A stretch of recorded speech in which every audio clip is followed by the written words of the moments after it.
Hello, ladies and gentlemen, and today I'm going to go over my AEW Revolution review. Starting off the evening, we go into our first match. It's the buy-in. It is supposed to be Britt Baker and Reba. Reba's unfortunately injured, so it looks like we have Britt Baker and Maki Ito versus Thunder Rosa and Rio. A couple of things I'll take away from this match is number one, Maki Ito got a humongous pop when she came out to the ring. Now, credit, I have no idea who this woman is. Obviously, she's a big name in Japan. And the fans gravitated towards her instantly. I mean, they absolutely fell in love with her. The match itself was a decent match, but my honest opinion, man, there needs to be more women in the AEW division, in the women's division. It's just the women's division to me for AEW has always been lacking. It's like they stick to the three or four names they have, like Britt Baker, Nyla Rose, Sheeta. At the time, it was Rio. I just feel like they need more talent for that women's roster, and right now they just don't have it right now. Um, but this was a decent match. Reba ends up hitting Thunder Rosa with a crutch while the ref was distracted. Baker goes for the cover, pins her for the three. Your winners of the match are Britt Baker and Maki Ito. Decent match, but I could have done. There could have been a lot more in that match. But hats off to Britt Baker and Maki Ito for getting the win in that match. After that, we go right into the main card of Revolution. It is the Young Bucks defending their AEW Tag Team Championships against Jericho and MJF. Starting with the match, man, the Bucks quickly pretty much beat the hell out of Jericho and MJF, man. It was just brutal. Nick Jackson hits a devastating Canadian Destroyer on MJF that was absolutely awesome. Young Bucks also pay homage to the Motor City Machine Guns, which was really cool. Jericho ends up hitting Matt with a bat while the ref was distracted. But the Young Bucks hit a Meltzer driver on Jericho, pin him for the three, and your winners of the match, and still AEW Tag Team Champions are the Young Bucks. A couple things about this match. Number one, the storyline was great. Obviously, a week or two, last week, they had Jericho and MJF attack the Young Bucks' dad. Then the Young Bucks came out to the ring, cut that great promo, talking about their dad and how, their dad raised them and building the wrestling ring in their backyard. There was definitely a storyline going into this match I thought was great. The other thing too is I honestly didn't think MJF and Jericho were going to win the tag team championships. I really didn't. In my predictions, I definitely had the Young Bucks going over. They're just a better tag team right now, and I feel like right now Inner Circle has a little bit more issues inside the Inner Circle. Sammy Guevara left. I do believe Jericho is leaving the Inner Circle relatively soon for a little while to do tour dates with his band Fozzy. So we might get some insight on that coming up on Dynamite tomorrow.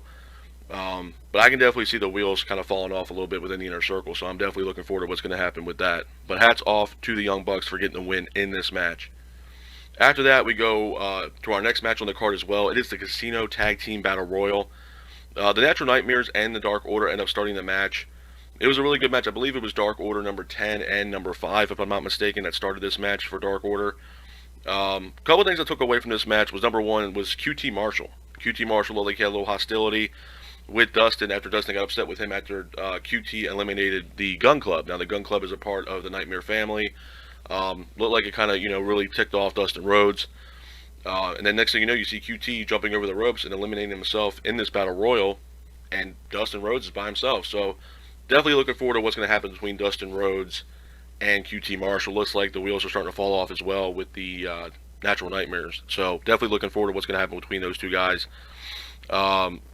My pick for this actually ended up getting the win. Pac and Phoenix ended up getting the win in this match, but I also had to give a little credit where credit's due, man. Jungle Boy. Jungle Boy was absolutely fantastic, man. I'm hoping that sometime soon they're able to get a tag team championship opportunity down the line, because I think Jurassic Express is a great tag team. But hats off to Phoenix and Pac for getting the win, and I'm very much looking forward to them two versus the Young Bucks. I think it's going to be an absolute barn burner of a match. After that, we can go into our next match on the card as well. It is Ryo Mizunami versus Hikaru Shida for Shida's AEW Women's Championship.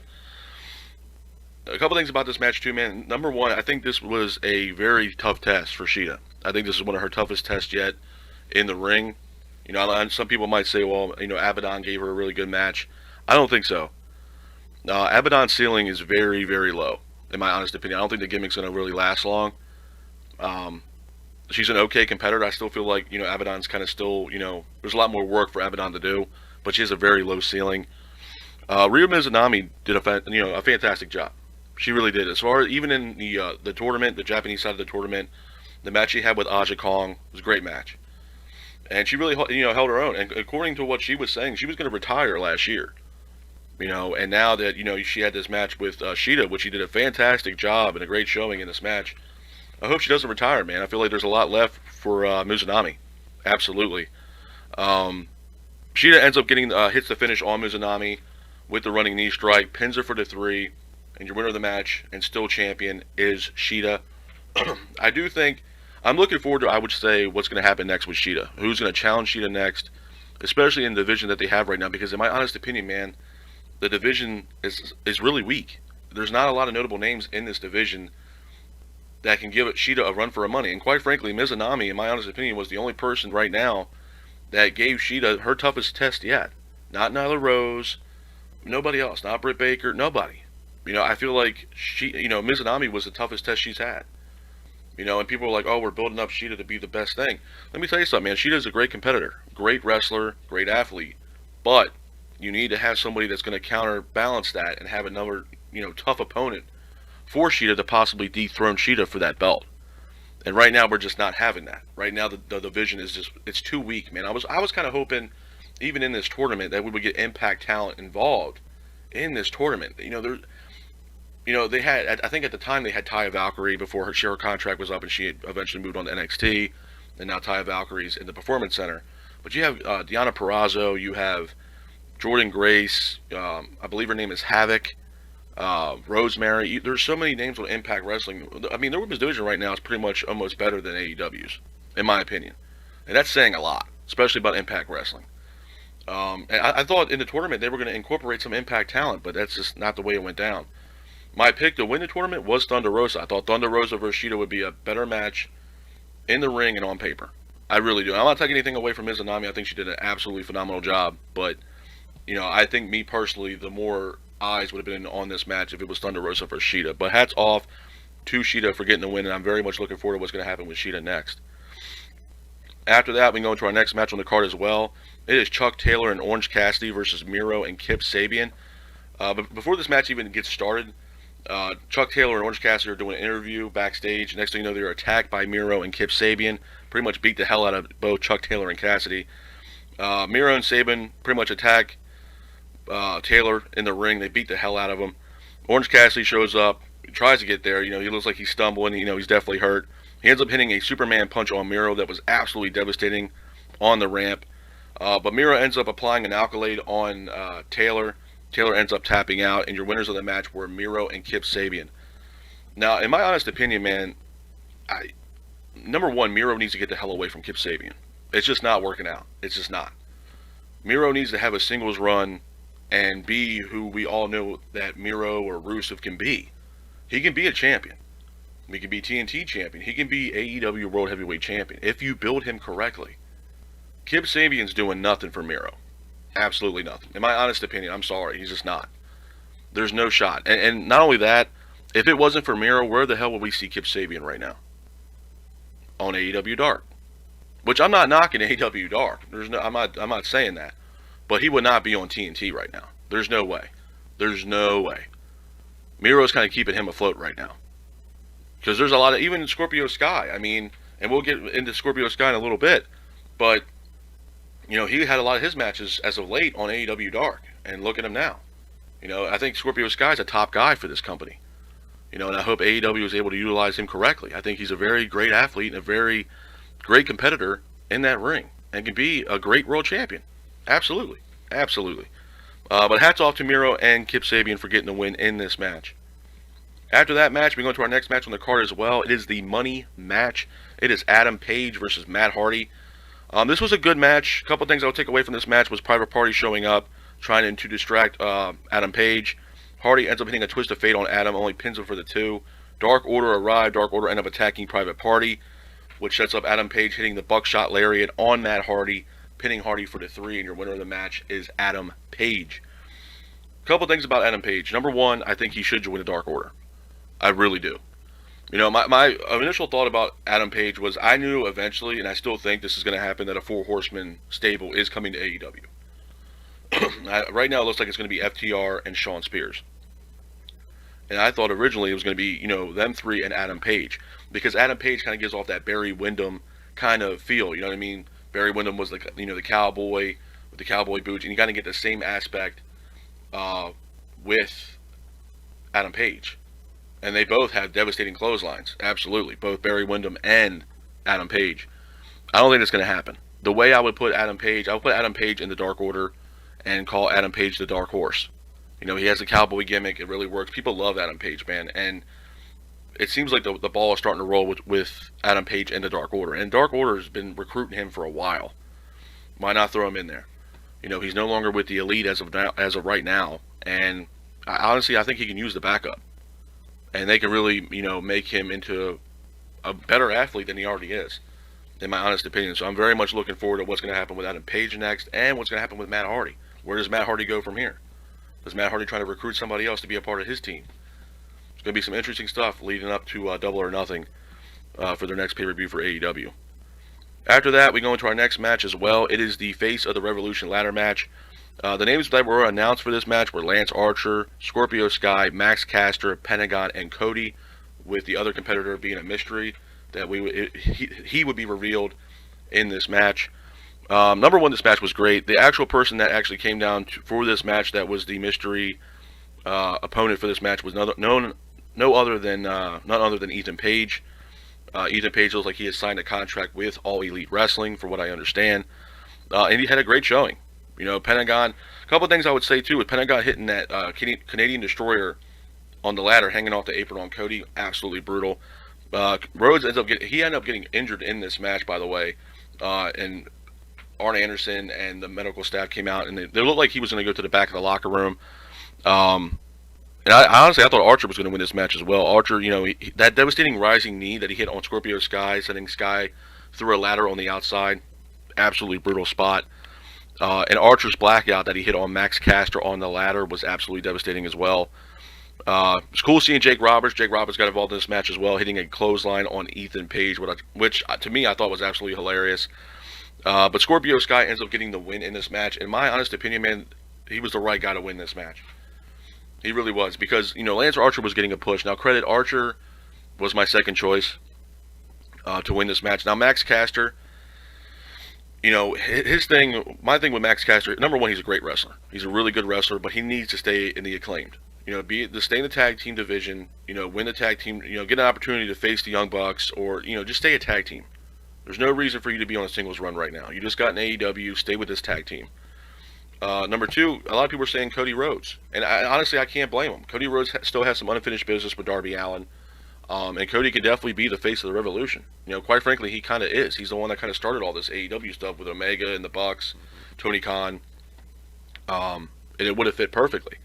But Scorpio Sky, man, Scorpio Sky has a whole new look now, a whole different personality. Looks like he's coming off as a heel, and quite frankly, they need to utilize this guy. This guy is great, man. A match between him and Rey Fenix, great match. Even this match between him and Darby Allin, because the winner of this match obviously receives a TNT Championship opportunity, which we will see that Wednesday night. I'm looking forward to it, man. I absolutely am. I think it's going to be a barn burner of a kind of match, and I think, I honestly think Scorpio Sky deserves it, man. I think he deserves a shot. He deserves to be champion. He's a great athlete, great competitor, man. So hats off to Scorpio Sky for getting the win in this match. After that, the big mystery signing that, Paul White, a.k.a. The Big Show, or whatever you guys want to call him, was announced, and it ended up being none other than Christian. Christian Cage has signed with All Elite Wrestling. In my honest opinion, I thought this signing was trash. I thought this signing that AEW did was absolutely trash. You know what I mean? Because you had this hyped up for days. And I feel like Tony Khan and AEW dropped the ball with this. Big Show, before it was announced, saying that this guy is the best worker in the business or can outwork everybody. What the hell has Christian done in the past few years? He just came back to wrestling when he was in that Royal Rumble match with Edge. I feel like that was the first time he wrestled in, 7 years? If not longer than that? And he's 41 years old. Really, what can you do and build around Christian? And no matter how you look at Christian, I'm not saying Christian's not a good wrestler, but when you think of Christian, you automatically think of Edge. And if you think of Edge's singles run compared to Christian, I mean, it's not even... Christian can't even hold a candle to what Edge did in his singles run after, he was no longer tag team with Christian. No, there's no shot. There's no chance. No chance in hell. No way. Um, and I feel like they dropped the ball. I mean, I know a lot of people were saying CM Punk. I don't know what Phil Brooks is doing. I have no idea what the hell he's doing. Last time I seen him, he was getting destroyed in the UFC. I have no idea what he's doing. No, I have no clue. Honestly, I thought too it could have been Batista. A lot of people were saying Batista. Kurt Angle put out a video, ironically, like a day before or something like that, or the day of. Um, Looked like he was lacing up his boots and said still continue, but supposedly it's like a documentary or something about Kurt Angle. Brock Lesnar's name was mentioned. John Cena.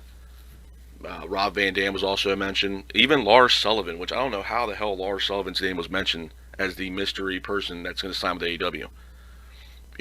My thing is this. If they would have signed CM Punk at Revolution that night, it would have been a paradigm shift in professional wrestling that night.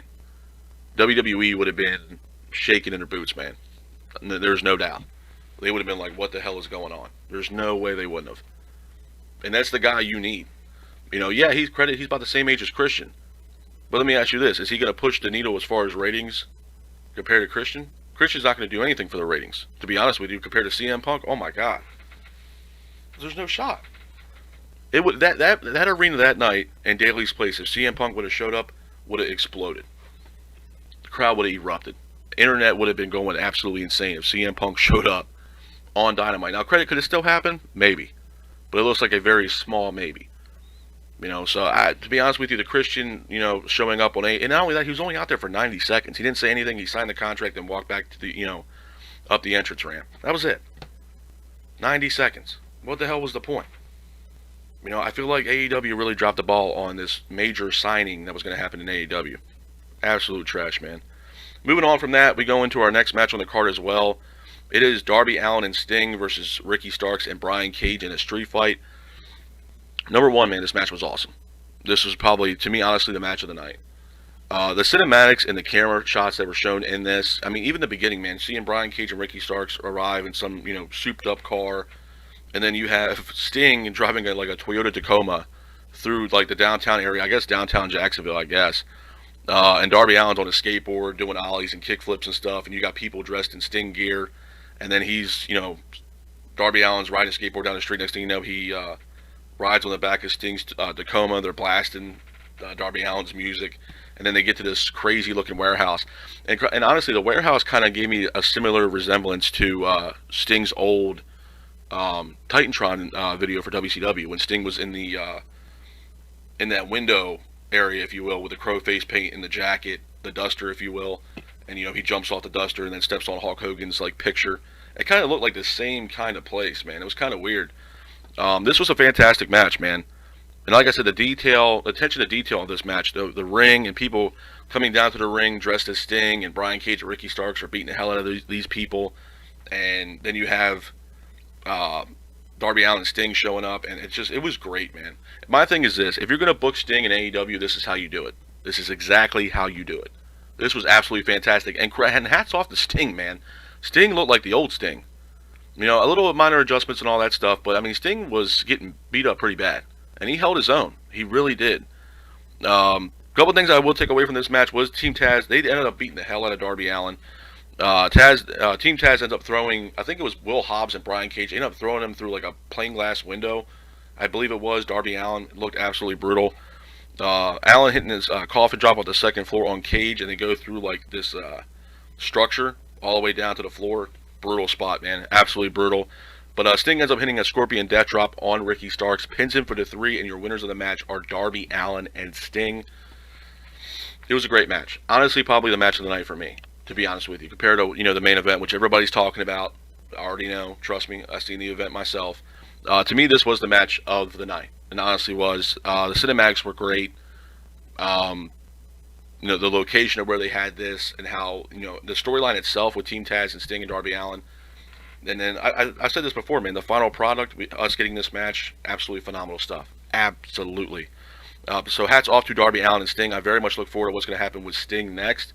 Who's Sting going to challenge next, and what's going to happen with Sting. So hats off to Darby Allin and Sting for getting the win in this match. After that, we go into our next match on the card. It's the main event of Revolution. It is Kenny Omega defending his AEW Heavyweight Championship against Jon Moxley in an exploding barbed wire death match. The match was good to start off with. It was an okay match. I'm not going to say it was the greatest match I've ever seen. Number one, and this is a match that everybody's talking about and still talking about. This match, the ending of this match was awful. And it was awful. And I will get to the ending of this match. But at first it kind of started off slow. Omega ends up throwing Moxley into the exploding barbed wire first. The explosion goes off. A couple other side notes too is John hitting that paradigm shift on Omega off the apron on that barbed wire ringside. Brutal, man. Absolutely brutal. Anderson Gallows end up showing up in this match as well. Omega hits Jon Moxley with an explosive bat straight out of Onita's FMW book, straight up. Omega hits a one-winged angel on John through a chair, pins him for the 3, and your winner of the match and still AEW Heavyweight Champion is Kenny Omega. But Anderson and Gallows end up cuffing Moxley in the ring. The countdown starts to begin, and once the countdown's up, the ring explodes. Eddie Kingston shows up. Eddie Kingston tries to save Jon Moxley. Next thing you know, the counter goes away, and then the explosion happens. But there was no explosion. The explosion was a little bit of what would happen if they hit the ropes, and then sparklers came out of the ring post, it looked like. I know a lot of people are not happy, including Kenny Omega. Tony Khan, he's trying to play it off like it was no big deal. It's a big deal, man. Not only is it not a big deal, but I feel like it's a slap in the face to guys like Terry Funk and Onita. Guys that literally had beat the hell out of one another in these barbed wire death matches that were for FMW. Guys like Hayabusa, I'm a big fan of Hayabusa. It's a slap in the face, man. It honestly is.